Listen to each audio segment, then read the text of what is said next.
as one of our industry partners at mTech Academy. My pleasure. Tell us a little bit about what you do and what you do here at Instil.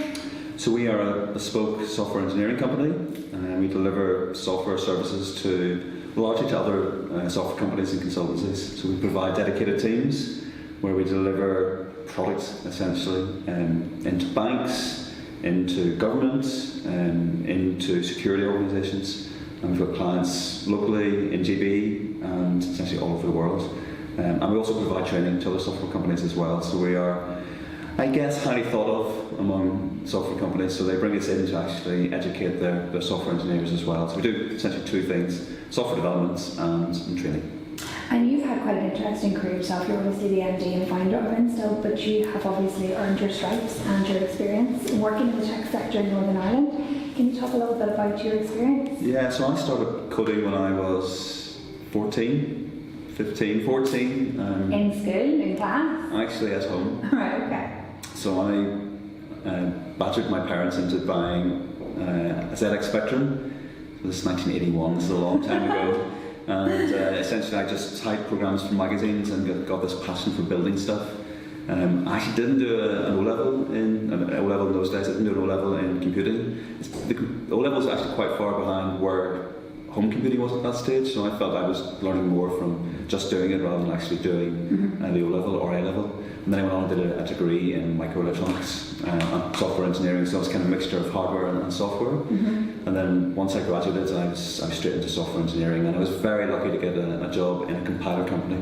So that's writing software that takes other software and compiles it so it can actually run on computers. Okay. That's a really challenging, interesting industry, and that was based actually here in Northern Ireland. So I had some fantastic, really difficult but really interesting experience, and that's on that experience essentially I've grown this company as well. This sort of belief that software engineering is actually, it's pretty difficult to do well, but when you're writing lots and lots of code as we were doing in those days, it's really important that you do things really properly, and that's what that early career taught me.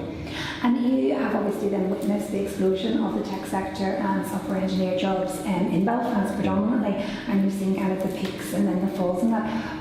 But what really are the key skills that you're looking for as a CEO and company owner? But also, what are the key qualifications that you really look for now in new people coming through?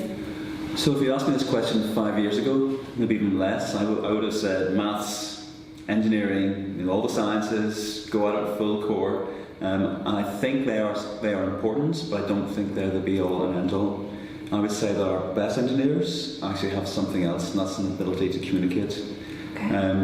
I don't know if there's a direct correlation, but I would say there's a strong correlation between people's ability to write English really well and their ability to communicate in code really well as well. So engineering and writing code is largely a task of communication.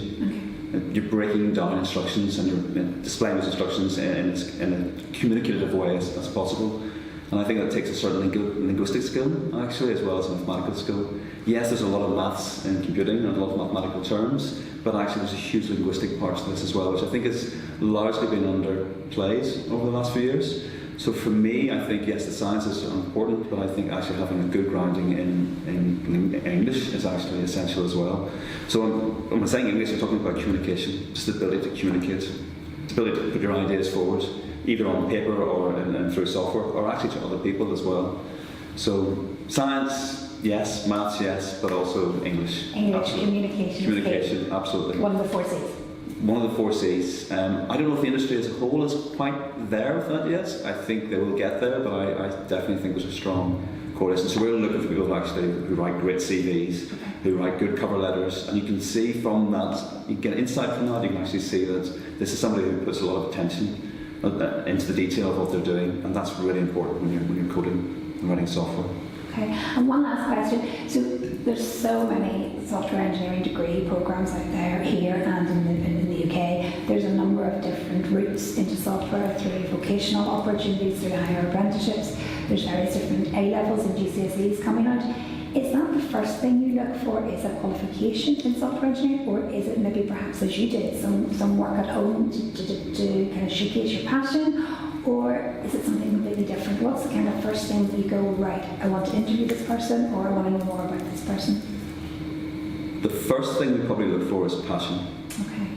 And that passion comes from I guess, wanting to do this at home in your own time.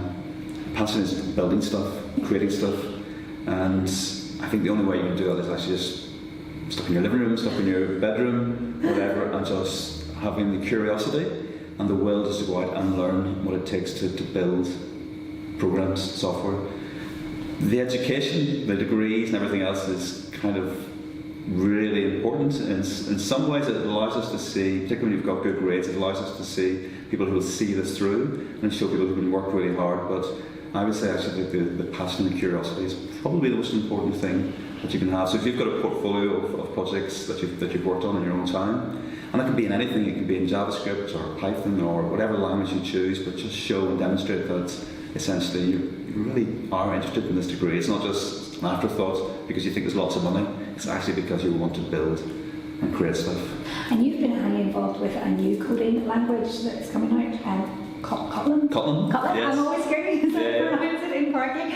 But for those students who are watching this, or IT teachers, what are the key languages that don't change that you always want the students or the new recruits coming through to have? If somebody wants to learn something, they want to take a math class, or they want to develop more, what are the key languages that as an industry you guys use all of the time? So Kotlin's really new.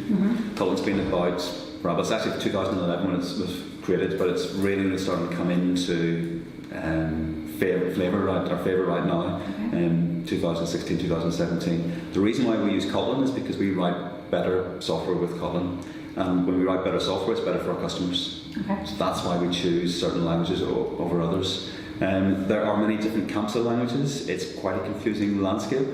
The language that most young people will probably be familiar with is JavaScript, because you're working with browsers and you do an awful lot of JavaScript. It is the devil's language. It is an horrendous language, but it is a very popular language. There are reasons why it's not a good language, which I'm not going to go into here. But actually, it's a really important language to learn as well. It's a good place just to start off with because a huge amount of software out there is built on JavaScript. Python is a really good language to learn with. It's also a language used in data science today, so there's lots of wonderful maths libraries based around it as well, but essentially it's a language for learning. In the enterprise, we're using languages like Kotlin here, Java, C#. Those are languages you can learn at university. I think they're mostly being used without big software systems, and they have traits that essentially allow you to build those systems safely, certainly more safely than JavaScript. But if I was a young engineer today, I wouldn't, although I'm not a fan of JavaScript, it's a great place to start building stuff. And also Python as well. I think two good places to start. Fantastic, and we are delighted to have you guys on board. Obviously you're renowned in Belfast as an amazing software house, but also because of your passion for education. Why did you want to get involved with mTech? I think the best way to learn, the best way to get passionate about anything is just to do it. And I know when I was 16, 17, I was lucky, I knew what I wanted to do. I found this computer and that gave me the experience to make me realise this is what I want to do. But for a lot of young people, they don't get that.